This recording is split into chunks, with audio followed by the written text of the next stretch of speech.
Sorry. All right, so I'm typically an automated verification and synthesis person, so I'm usually in that session over there, but somehow I'm here. This is joint work with Justin Su, who you just saw, and he's been bringing ideas from probability theory and randomized algorithms and asking the question, how can we encode them in a proof system? And I've been asking the question of how do we use automated verification and synthesis to reason about properties involving bias, fairness, and privacy. So this talk is about two people from the different sessions of POPL coming together to talk and understand each other. It took us a very long time to understand each other, many Skype calls and many emails. People usually talk about like interdisciplinary research and how to talk to biologists and so on. Try to talk to someone in the other session. It's pretty hard. So let's start by talking about what differential privacy is. So the idea is fairly simple. The idea is that you have a database. In this case, it has some private information. So here we have a database with two columns, some names of people, and perhaps the number of times they logged into a website, or some private information that they do not want to leak. And the idea is that we want to compute some statistic over this data. It's like a database query. You can think of the function f over there. And in order to make sure that we don't leak any information of a particular person in this database, f becomes probabilistic. It adds some noise to the query generation, to the query solving process. So instead of getting an output, like a concrete result, really semantically, we can think of it as a probabilistic program that returns a distribution. Okay? Now, if we look at a neighboring database, meaning if we, for instance, remove the record pertaining to person C, the result of executing the query will also be a distribution. Okay? And the hope of differential privacy, or the idea, is that these two distributions should be very close to each other, should be very similar. Okay? And if they're very similar, this means that the person C's information did not contribute too much to the output of the program, and therefore little information will be known about C. If these two distributions are very far apart, then C has contributed so much information, and potentially we will know something about their private data that sits in the database. Okay. So this notion of privacy, even though it started 10 years ago or so in the crypto and theory community, has since made it to tools like Google Chrome. So Google Chrome, if you look at its source code, has notions of differential privacy when sending your statistics. Apple iOS, you can actually opt in to differential privacy in your settings. Uber claims to be using it internally, like their data scientists cannot, for instance, tell where their ex-boyfriend or girlfriend's taking rides to, something like that. And the U.S. Census Bureau has been one of the first adopters of differential privacy in terms of releasing statistics about the population without revealing a specific person's information. So it's a pretty interesting, cute idea that has made it all the way to real tools that we use every day. Okay. So formally, what differential privacy is as a property is you can think of it in this kind of pseudo-Hoare logic over here. We have two databases that are similar to each other. Usually by similar, they differ by a single row. Okay. And then we run two copies of the program sort of in parallel, you can think of it. We run f on the first database and f on the second database. And we want to prove that for every possible output A, the return value of the first program, the probability of getting A, is very close to the probability of getting B. It's a multiplicative factor away that is parameterized by some parameter epsilon. Okay? When epsilon comes close to 0, this thing here becomes 1, and this means that you're getting the same result on both databases, and this means you have just the constant function. Okay? And the algorithm f is usually parameterized by epsilon. So the implementer of the algorithm will have to decide what to make epsilon be. Okay? They have to set it to a constant. For purposes of verification, we're reasoning about all possible values of epsilon and not a single value of epsilon. Okay. So what are the issues here? First, proving differential privacy is usually hard and error prone. I mean, people write papers and publish them in serious theory conferences and write proofs. Conferences that make POPL look practical. And people have found errors in published algorithms, and I will talk a little bit about that more. Okay. And existing automated techniques can only apply to relatively simple properties. And what we would like to do here is to actually automate advanced algorithms, advanced differential privacy algorithms. So this is the goal of this paper. Okay. So how do we do that? The primary ideas in this paper is we're going to take a class of proofs that Justin talked about in his talk, which are coupling proofs. Okay? A slightly different notion than from what Justin talked about. And we're going to view these coupling proofs that started in probability theory and randomized algorithms and think of them as if they're a game. Okay? We're playing a game against the program, and we want to win. And if we win, then we prove that it's differentially private. So in order to discover a winning strategy, we want to find a strategy, we generate a bunch of constraints. I mean, we're really good at verification, at generating constraints and giving them to an automated theorem prover. Yeah. The problem is that, of course, this is a probabilistic property, and you will have probabilistic constraints. So we have logical and probabilistic constraints combined. Okay. But what we discover is that we can actually get rid of the probabilistic constraints by axiomatizing them. Okay. So we just take known things from the probability about probability distributions, and we encode them in first-order logic, thus getting rid of any notion of probability. And it turns out we end up with a system of constraints that looks like a verification problem, a synthesis/verification problem. So it looks something like this. Find me a program F that satisfies some postcondition phi for all possible inputs. Okay? And this program F, it's not really a program, it's actually a proof. Okay? And now we can actually solve this system of constraints using known technology. So really, like, sort of the high-level idea in this paper is we've taken kind of an obscure proof technique from somewhere else and discovered that it's actually just a program synthesis problem. So before I go any further and describe how do we view coupling proofs as games, I'm going to give some primer on couplings, specifically as we use them in this paper. So here are two distributions. These are two Laplace distributions. One is centered at 0, its mean is 0, and one its mean has mean 1. Okay? And they both have a scale of 1 over y. Okay? The scale of a distribution is how fat it is. Okay? So a coupling in this case is a ternary relation. So it's a relation where every element has three things. And in this case, it says that if you pick the value C from the first distribution, the probability of picking the value C in the other distribution, the difference between these two probabilities, is y. Okay? So for instance, if I have to go there, okay? If you want to get the value 0 in the first distribution, and you want to get the value 0 in the second distribution, the difference between these two is going to be y, which is the inverse of how fat the distribution is. Okay? Roughly speaking. So that is the idea. So it's really saying the probability of getting C minus the probability of getting C in the other distribution is going to be y. Okay? It's actually e to the y, but we don't need to think about that. Now, if we move them a little bit farther apart, this distance will increase, so it'll be 2y. So this is one possible coupling. There are infinitely many possible couplings for any two distributions. So for instance, for the same two distributions over here, this is another coupling.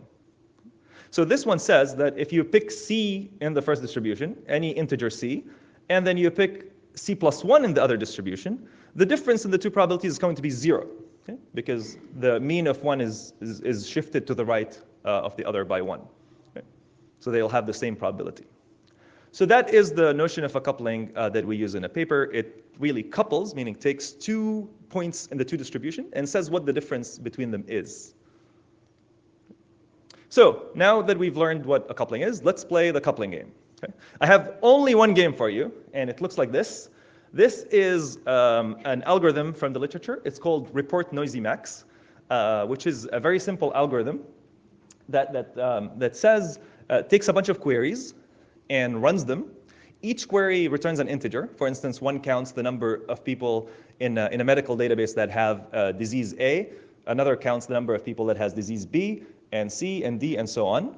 And we want to figure out what's the most, say, prevalent disease in that database, okay? Without leaking information of a specific patient. Okay? So we run all of the queries, we execute them, and then we just, this is a loop that will return the index of the query with the largest number. Very simple. This is really just a max algorithm of an array. Okay? So Q here is an array of queries, and we can view each element of this array as if it's the result of that query, of executing that query. So here, every time we look at a single query, instead of looking at its exact answer, we're going to look at the answer with some noise added to it. Specifically, we're going to get some value from the Laplace distribution that is centered in this location with scale of 2 over epsilon, the inverse of this value over here. And the claim is that this program is going to be epsilon differentially private for any value of epsilon. So how are we going to do the proof? The proof is going to proceed as follows. We're going to execute 2 copies of the program, okay, like this. I'm going to give the proof for a specific instance of the database. Okay. Of course, we want to prove it for any possible 2 databases that are neighboring. In this case, we have only 2 queries. The result of the first query is 9 and 0, and the second query is 0. On the other program that is running on a neighboring database, the queries differ by 1. So the first one returns 10, and the second one returns 1. Okay. And we will maintain what we call a cost, which is essentially the distance between the 2 distributions of the 2 programs. And what we want to prove at the very end is this postcondition, that they both return the same value, and the total cost will be less than or equal to epsilon, meaning that the maximum distance is going to be less than or equal to epsilon. So the way the proof is going to proceed, it's like a game. That we are playing against the 2 programs. The 2 programs are trying to falsify this postcondition, and we have to pick couplings. We have to couple these programs somehow in order to make sure that they satisfy this postcondition. Okay? And you have to come up with a strategy of discovering couplings that makes sure that this postcondition actually holds. Okay? So we start by executing the 2 programs synchronously, meaning they execute one statement simultaneously. So the first statement here sets all these values to 0. The most interesting value is r, because it's the return value. It's the index of the largest element. So we'll have both r's 0. And now both processes enter the loop and draw noise from the Laplace distribution. If we look at these 2 distributions, one will be centered at 9, which is the first element in the array, and one will be centered at 10, which is the first element in the second array over there. Right? So now, instead of actually letting them draw elements from these distributions, we're going to couple them and force them to produce elements following some coupling. So one coupling that I showed you before is this one that says if you want the probability of picking C in the first distribution is different from the probability of picking C in the second distribution by epsilon over 2. Okay? So what I'm really doing here is I'm forcing both programs to pick the same value, okay, and recording the distance or the difference in probability of getting those 2 values. So now after executing this line over there, D1 will get C. I'm using D1 to denote the version of D in the first program versus D2 on the other program. D will get some integer C, symbolic integer, we don't know what it is, and D2 will also get that same integer. Okay? So they're forced, they've been coupled together. Even though as far as everyone is concerned, program 1 is doing its own random assignment, and program 2 is doing its own random assignment. But we, as the player, the verifier, we get to force them to pick these 2 numbers and pay cost epsilon over 2. So now the total cost is epsilon over 2. Okay? And of course, since D1 and D2 are the same, they're both either going to enter the if statement or not enter the if statement, since they've been coupled. Okay? Now, we can go and execute one more iteration of this loop and apply the same coupling and pay one more epsilon over 2 and end up with a total cost of cost equals epsilon. Okay? And of course, since the values of D will be the same in the next iteration, we will ensure that R1 and R2 are exactly the same value. Okay? So the strategy that we used in order to prove that this program is epsilon differentially private for these 2 databases specifically is a very simple strategy. Okay? Essentially, in every iteration, whenever we had the chance to pick a coupling, we picked this coupling. Okay? But if you think of longer arrays, in every iteration, we're paying epsilon over 2. Okay? So this strategy will only generally prove this differential privacy parameter, which is this is n times epsilon differentially over 2 differentially private, which means that the privacy of this algorithm is dependent on the size of the number of queries. Okay?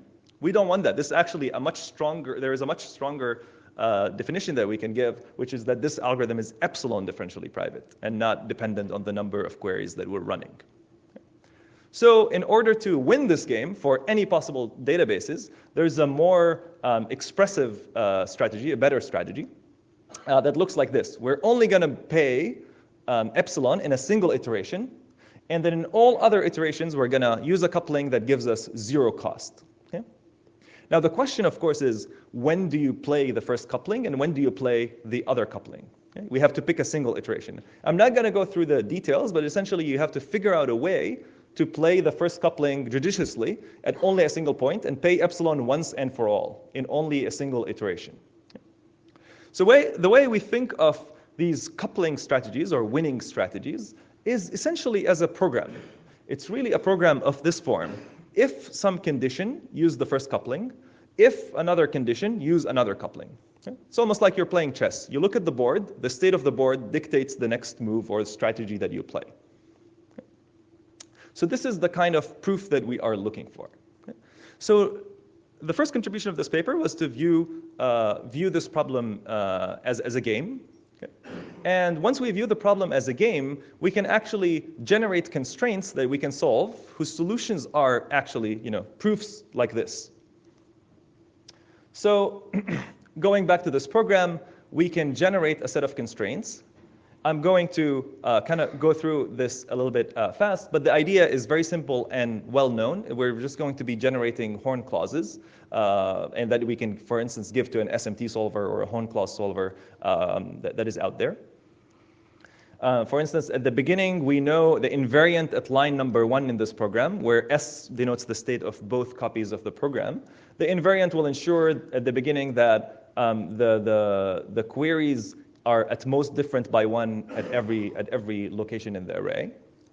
At the end of the program, at line number 8, we want to ensure that R1 and R2 are the same, and the cost is at most epsilon, so we're keeping track of the cost in the invariant, and so on and so forth. Yeah? But the interesting part is whenever we look at probabilistic assignments of this form, here we construct a function f that we don't know about, and this will denote our strategy. Okay? The strategy will look at the state of the system, the state of the two processes, and return a coupling. And we don't know what f is. This is something we want to discover in the course of solving these constraints. But f cannot be anything. It has to satisfy some, what we call a coupling constraint. Essentially, anything that it returns for every state should be a coupling for these two distributions. Okay? Can't be just anything. So now we have a bunch of constraints that we know and love. They're first-order constraints. And then we have this crazy probabilistic constraint down there. Okay?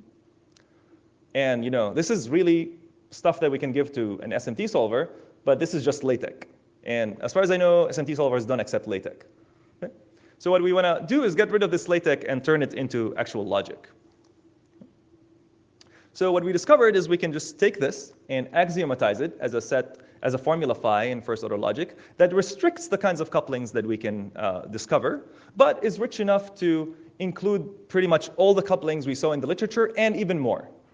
Okay? So it's a very expressive encoding. It's not like a very specialized for the kinds of things that we're looking at.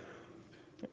So now we can take these constraints, remove this, replace it by a formula phi, and the constraints will look like this. We want to discover a strategy f and a bunch of invariants that prove that f works as a proof for any possible inputs to the programs, for any possible pair of databases. Okay. So this can be solved by simply using standard techniques from verification and synthesis. Specifically, we use symbolic synthesis algorithm from Gulwani, and we use predicate abstraction for discovering invariants. So we implemented this. And we had to deal with a few other things. I'll be happy to tell you about them, but I don't think they're of interest. And we managed to prove a whole lot of algorithms from the literature, okay, in a matter of a few seconds to a few minutes. Most interestingly, the numeric sparse algorithm, for instance, was there were maybe 6 variants of it out there, and someone wrote a paper discovering that 4 of them are actually incorrect, and we managed to prove the correct version actually correct. So that's pretty much it. The idea of this paper is really taking these, esoteric proofs from probability theory and thinking of them as games. And as a result, we came up with the, insight that this is really a program synthesis and verification problem that we can solve with known techniques without having to do so much work. And that is pretty much it. Thanks. Thank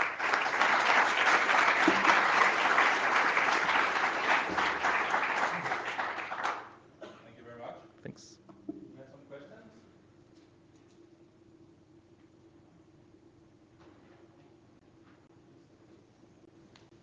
Hi. So the Laplace distribution is very specific. Can your encoding handle other types of distributions? Technically, the logical and probabilistic encoding can handle any distribution. The problem is in the axiomatization. So in the paper, we show two axiomatizations for the Laplace distribution and the exponential distributions, which are used in differential privacy. But we do not have any axiomatizations of other distributions, like, say, the Gaussian distribution. But you could imagine axiomatizing them. Thank you. Hi, nice talk. Thanks. In the example you gave, so as you showed, there are two different ways to analyze it, one with an epsilon and the other with epsilon. So if do I understand well that if I write an epsilon for the cost, the tool is free to synthesize the proof that it wants, right? So you mean if the post condition is n epsilon? N epsilon, Yes, yeah. That's fine. So the Okay, tool is so flexible. mainly when you provide the specification, what you provide is the cost, the coupling that you want, and then the tool try to minimize, to find the strategy that meet that cost in some kind of minimal way. No, so we provide an upper bound on what we want to prove. So for instance, if I could say I wanted to prove that it's epsilon differential private or 2 epsilon or n epsilon, Yeah. And then the tool searches for a strategy that proves that specific bound. So it doesn't give you the best bound of the algorithm, but you could easily hack the tool up to actually spit out a minimal or try to find a minimal cost. And so when there are multiple costs, do you think you can try to internalize, for instance, an accuracy constraint, like a utility constraint? Utility constraint. That's something we've briefly discussed, but we haven't thought about it yet. Okay, thanks. What happens if you run your algorithm on one of those buggy algorithms? So the algorithm that we have only discovers proofs, so it doesn't discover counterexamples. It will just run forever. Thank you. All right. Let's bring out again. Thanks.